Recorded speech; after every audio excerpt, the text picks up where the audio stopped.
Futuro. Hoje nós temos um importante assunto para tratar com vocês. Essa mentoria tem como finalidade treinar líderes, equipar líderes para desempenhar bem a obra de Deus. Por isso que eu estou muito feliz, muito satisfeito em estar com todos vocês aqui. E eu quero já te pedir que você que está já me assistindo, né, se você tiver alguma dúvida no decorrer da mentoria, você pode colocar no chat aí, que o meu assistente Caio vai estar anotando aqui para depois fazer essa pergunta, ok? E também, por favor, aproveite aí, passa o link para os seus amigos, as pessoas que você sabe que exercem algum tipo de liderança na igreja. Então, como eu estava dizendo, nós vamos tratar de um assunto muito importante hoje, para compreendermos como fazer a obra de Deus e exercer nossa autoridade sem abuso e também sem negligência. Todo líder que está exercendo algum tipo de autoridade, algum nível de autoridade, ele recebe da parte de Deus capacitação para isso. Quando nós lemos lá em Efésios capítulo 4, versículo 11, que diz assim, que Deus concedeu alguns para apóstolos, profetas, evangelistas, pastores e mestres, nós percebemos que Deus deu autoridade e dons para essas pessoas. O problema é que muitos dão ênfase à autoridade e não no propósito.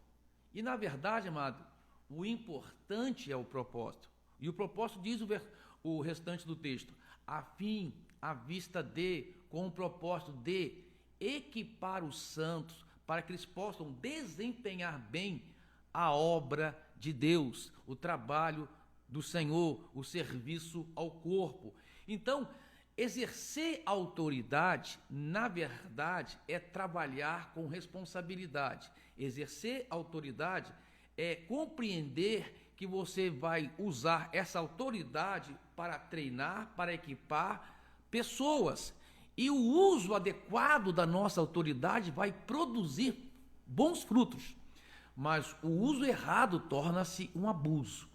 Você sabe o que é um abuso? Por exemplo, eu tenho aqui nas minhas mãos uma faca de passar manteiga em pão. Ela foi projetada para passar manteiga em pão. Quando o fabricante idealizou essa faca, ele tinha em mente a manteiga e o pão. Mas se a pessoa vem aqui, pega essa faca, de repente o parceiro está lá com um problema com esse parafuso aqui, ele vem apertar esse parafuso aqui com essa faca e começa a apertar, de repente o que acontece? A ponta da faca fica amassada. Ou seja, ele usou a faca fora do seu lugar. Ele usou a faca com uma finalidade pela qual ela não foi projetada. Ele usou a faca numa função que ela não estava qualificada. Ele abusou da faca. Isso é abuso. Quando você usa algo fora do seu propósito. Quando você usa algo fora da sua função pela qual foi designada. Então, amado, entender sobre autoridade é muito importante para exercermos a obra de Deus. Compreendermos a autoridade é muito importante para exercermos a obra de Deus. Existem 3 tipos de autoridades que são reservadas somente a Deus. Esses 3 tipos de autoridades reservadas somente a Deus, eu não quero gastar muito tempo com ela, né? Porque a maioria de nós a conhecemos muito bem, que é a autoridade soberana ou imperial, né? Esse nível de autoridade nunca é questionável ou discutido, é absoluto, reservado somente ao Deus Pai, ao Deus Filho, ao Deus Espírito Santo. Não existe nenhuma base bíblica, gente, para que qualquer outra pessoa, seja no céu ou na terra, exerça essa autoridade que não seja de Deus. Essa autoridade soberana só cabe a Deus. Você conhece muito bem que Satanás tentou usurpar essa autoridade e ele se deu mal por conta disso, né? Está lá em Isaías 14, 12, você vai ler o que aconteceu. Há outro nível de autoridade que só cabe à Trindade, é a autoridade veraz ou verídica, ou aquilo que é verdade sempre. Exemplo, 2 mais 2 são 4. Amado, isso isso não tem como mudar, é uma verdade absoluta, é uma verdade que não tem como questionar. Isso é uma verdade que Deus criou uma pedra e outra pedra, e você somar duas pedras, se somar uma pedra com outra pedra, você tem duas pedras, então não tem como mudar essa verdade. E essa verdade verídica também só cabe a Deus. Jesus disse ali em João 17, santifica-se, na verdade, a minha palavra é a verdade. Na verdade, ele faz uma oração, né, ao Pai. Pai, santifica-os na verdade. A minha palavra é a verdade. A palavra de Jesus é a verdade. O que Jesus disse é a verdade. O que Deus disse é a verdade. Deus disse, eu sou um Deus que não minto. Eu não sou como homem para mentir. O que o Espírito Santo fala é a verdade. A Bíblia fala que o Espírito Santo é a verdade, inclusive está na Bíblia, né? O Espírito da verdade, que o mundo não conhece, mas vós conhecereis, porque ele habitará em vós. Então, a autoridade veraz também só cabe a Deus, entendeu? Só cabe a Deus. Então,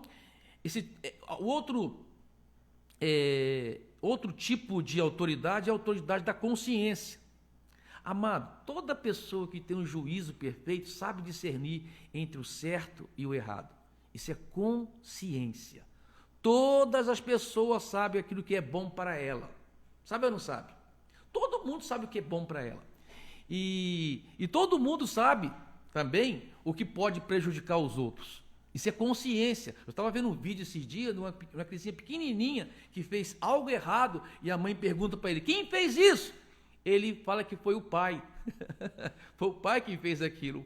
Então, ele já tem uma consciência do certo e do errado. Na verdade, essa é a essência dos 10 mandamentos. A essência dos 10 mandamentos eram leis, né, para proteger você do mal contra você mesmo e contra os outros. Saber isso é o que a Bíblia chama de consciência, tá? Mas esses três níveis de autoridade que só cabe a Deus, a gente não quer aqui aprofundar nele, mas mais nesse segundo item, segundo tema que eu quero compartilhar com vocês, que são 4 níveis de autoridade outorgada ao homem. Eu vou falar sobre 3 hoje, tá? Mas são 4. Sobre 3 que são outorgados ao homem. Primeiro, autoridade delegada. Voltando a Efésios 4:11, ele concedeu, ele delegou, ou seja, ele deu autoridade ao homem. Essa autoridade nunca vai além da nossa responsabilidade. Na verdade, essa autoridade, ela procede das nossas responsabilidades. A autoridade delegada, amado, é a compreensão de que você tem responsabilidade para cumprir, e essa compreensão te dá autoridade. Por exemplo, a paternidade é uma autoridade delegada por Deus a nós, homens. Eu tenho autoridade delegada por Deus para ser pai, paternidade, mas a compreensão dessa autoridade me faz compreender as minhas responsabilidades como pai, que é amar a família, cuidar da família, educar os filhos, disciplinar os filhos, prover sustento para os filhos, educar. Tudo isso está dentro da minha responsabilidade, porque ela foi delegada a mim através da paternidade. Então você, como pastor, ou você como líder, você também recebe autoridade delegada. O pastor que está na frente de uma igreja, de uma congregação, ele tem uma autoridade delegada por Deus. Mas qual é a responsabilidade dele por causa dessa autoridade? Ele tem que cuidar do rebanho, ele tem que ensinar o rebanho, ele tem que orar pelo rebanho. Você está entendendo? Ele tem que disciplinar o rebanho. Isso tudo são responsabilidades do pastor que recebeu essa autoridade. E a autoridade, por exemplo, o diácono é uma ordenação na igreja, e quando uma pessoa é ordenada diácono, ela recebe autoridade para exercer a função de diácono, exercer as responsabilidades que o diácono tem. Então, isso é uma autoridade delegada. Quando foi delegado a você uma autoridade, não é para você mandar nas pessoas, não é para você colocar sobre as pessoas peso, não. Quando você recebe uma autoridade delegada, é porque você recebeu funções específicas dentro daquela autoridade para você agir com responsabilidade. Você está entendendo? A outra autoridade, e se você tem já perguntas, alguma dúvida, já manda aí para o Caio, coloca aí no chat, dentro do assunto que nós vamos estar discutindo aqui, porque é um assunto importante. Sabe, amado, esse assunto sobre autoridade na igreja, como eu falei, a compreensão dele vai evitar o abuso. E o uso correto dele vai trazer benefícios, crescimento para a igreja. É isso que é a nossa intenção aqui hoje. A minha intenção aqui hoje é passar para vocês o uso correto daquilo que Deus colocou sobre nós. Delegou autoridade para nós. Outro tipo de autoridade que existe na igreja, Maria, é a autoridade dos costumes e tradições. Olha só. Costumes e tradições. Onde existe uma prática estabelecida e que é aceita por todos, porque provou-se através do tempo que é para o bem comum, desenvolveu-se ali uma autoridade dos costumes e tradições. Sabe um exemplo bom disso? É Jacó. Todo mundo conhece a história de Jacó. Você conhece a história de Jacó, né? Jacó foi lá, se apaixonou por Raquel, aí teve que trabalhar 7 anos para poder casar com Raquel, mas quando no dia do casamento ele se embriagou, né? O sogro embriagou Jacó, e quando ele acordou casada com uma outra mulher, com a irmã de Raquel, que era Lia. Quando ele foi reclamar daquilo, né? Quem não reclamaria? Olha, eu trabalhei 7 anos para ter uma esposa, me aparece outra.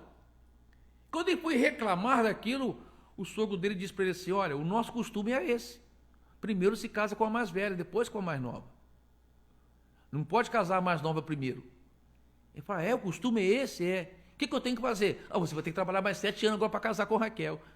Ele obedeceu o costume.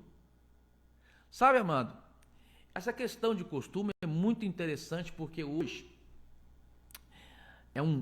é discutido muito, porque nós estamos com mudança de cultura, as tradições, né, mudam, porque a gente tem que entender que essa autoridade aqui de costumes e tradições, ela não é absoluta, tá? Ela não é bíblica, ela é bom senso, apesar que a Bíblia fala, né, que as más companhias corrompem os bons costumes, ou seja, se algo é bom, pode permanecer como um costume, como um bom costume para proteger você de algo.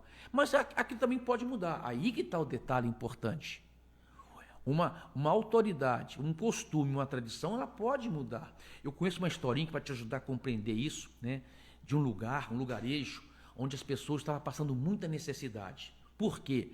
Porque as plantas, havia árvores frutíferas do qual alimentava aquele lugarejo, estava escassa, estava dando poucas frutas. Então levantou-se uma autoridade e disse: olha, a partir de agora, ninguém poderá comer mais do que 20% dos frutos. O restante vai ficar como semente. E estabeleceu esse costume, uma tradição. E o resultado foi bom, trouxe benefícios. Por quê? Porque por causa dessa tradição multiplicou-se o número de árvores, cresceu, né, a provisão de alimento. Só que o tempo passou, uma nova geração levantou e perguntou: por que a gente tem tantos frutos e tem que comer tão pouco? Por que estraga tanto, sendo que a gente podia aproveitar melhor desses frutos? Poderíamos vender para os lugarejos mais próximos e ter uma renda melhor para o nosso lugarejo. Mas as pessoas do costume antigo dizem: não, esse é um bom costume lá atrás que nós recebemos e nós vamos mantê-lo. Ou seja, aquela futura geração, aquela geração que começou a questionar esse costume, foi embora dali, porque ela não compreendia, era algo irracional. Então, amado, presta bem atenção. Tem costumes, tem tradições que nós preservamos enquanto é coerente preservarmos aquilo. Você está entendendo? Enquanto os benefícios são saudáveis. Hoje, é importante falar sobre isso hoje, porque hoje há uma interrogação sobre tantas coisas, né? Só nesse ponto aqui nós gastaríamos toda a nossa mentoria. Eu sei que vai aparecer pergunta aí, pastor, então, por exemplo, sobre bebidas, eu tenho certeza que vai aparecer sobre bebidas aí. O Caio não falou ainda não, mas vai aparecer sobre bebida. Pastor, bebida é pecado ou é a tradição? Não é verdade? Sendo que tem países, na Europa, por exemplo, que os crentes tomam cerveja livremente. Mas há uma tradição no Brasil, uma tradição evangélica no Brasil de anos, que o crente não toma cerveja. Isso pode mudar? Claro que pode mudar. Isso não é verdade bíblica, isso é costume. Isso é uma tradição. Você está entendendo? A Bíblia, logicamente, que a Bíblia proíbe embriagar-se. Mas o próprio apóstolo Paulo disse, né, que beber um pouco de vinho faz bem para o estômago. Se bem que eu já conversei com o médico, falou que não faz bem nenhum. Não sei porque Paulo falou que tipo de enfermidade era. Mas é uma tradição boa para nós que tem nos protegido até agora. Por quê? Porque o nosso país, muitos crentes antigamente vinha de uma situação de dependência alcoólica, tudo isso. Então, é uma tradição boa que veio também por causa dos missionários que veio estabelecer essa tradição. É uma tradição boa, até hoje é boa essa tradição. Você está entendendo? E, mais uma vez, as más companhias corrompem os bons costumes. Mas eu não posso dizer que de forma absoluta, que isso nunca vai mudar. Para ser honesto com você, está mudando muito rapidamente. Mas vou esperar as perguntas ali. Você está preparando perguntas aí, né? A outra autoridade é a autoridade funcional. Essa provém de habilidade, tá? Essa habilidade pode vir por aptidão, pode ter origem no nascimento. Essa aptidão pode ter origem no nascimento, né? Ela é natural. Tem gente que naturalmente tem uma aptidão para fazer determinada coisa. Essa autoridade vem também pelo treinamento. Por exemplo, tem gente que tem aptidão natural para tocar instrumento. Jogou um instrumento também, já sabe tocar.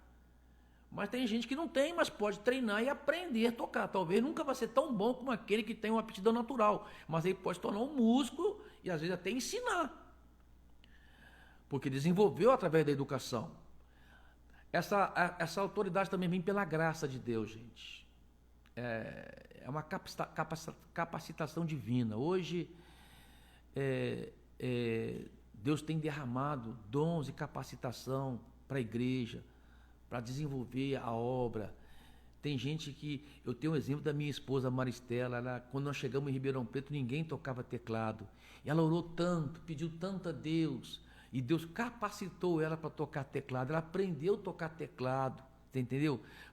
Sozinha. Ela fala até hoje, olha, foi sobrenatural aquilo na minha vida. Foi uma capacitação dada por Deus.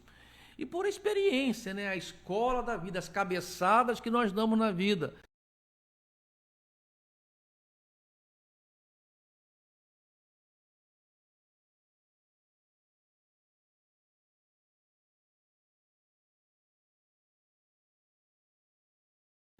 Tem gente que naturalmente tem uma aptidão para fazer determinada coisa.